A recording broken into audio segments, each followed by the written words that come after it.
Hello, little rascals.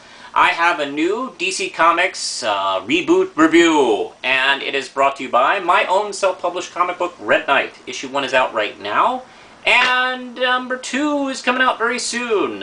Check out the info at the bottom for Facebook and ordering information. And here we are with a new comic book, Wonder Woman!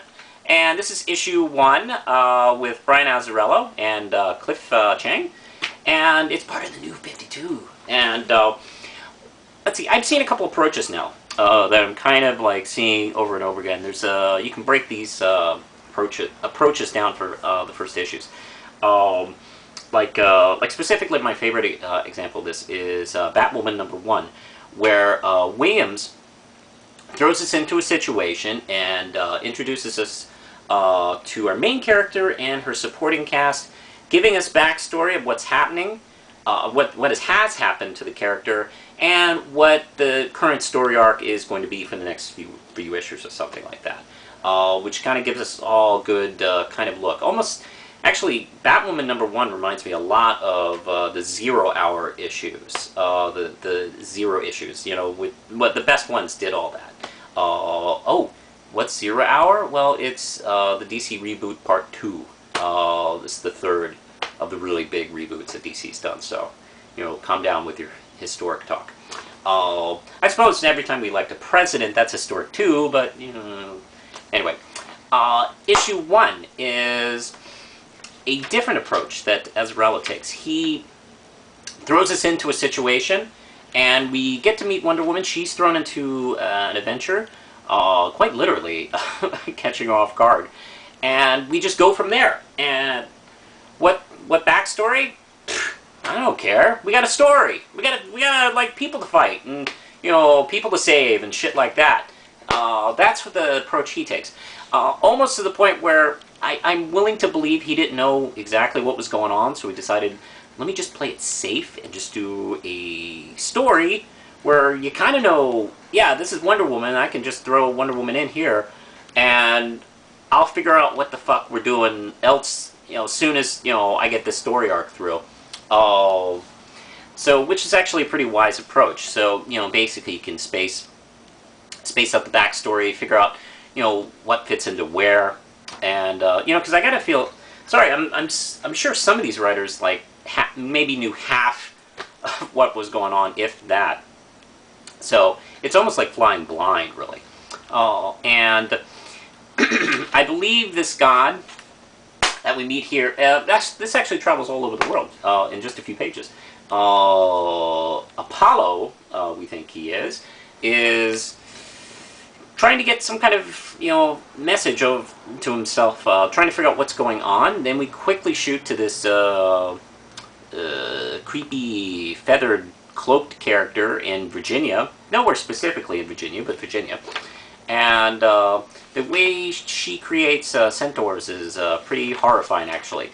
Azzarello did talk about wanting to do more of the horror aspect to Wonder Woman, which I thought was a really interesting approach, because people don't really normally connect Wonder Woman to horror. But, you know, Wonder Woman is deeply connected with mythology, and there's a few creepy things going on in that kind of realm, so I guess it does follow. That would make some sense. But anyway, this poor girl in Virginia is attacked by, you know, creepy knife centaur creating woman and her centaurs that she created. But let's see, she is saved. Let's see. Oh, I forgot who's this guy. That was the guy with the feet, chicken feet. Dude, I can't remember his name all of a sudden. Wonder Woman like identifies him at the end. Let me see. Hermes. And anyway, he throws her a key that teleports her to London, where Wonder Woman's asleep. And we're not really sure what kind of world Wonder Woman is. Is she a government agent? Is she an ambassador? What is she doing? She's rested. She's had a really shitty year of bad stories in her comic and bad retelling of her origin, a terrible pilot. So, man, she's needed a rest. So, she's woken, and she and Zola head back to her Virginia home to fight the Zentors. And pretty exciting sequence, actually.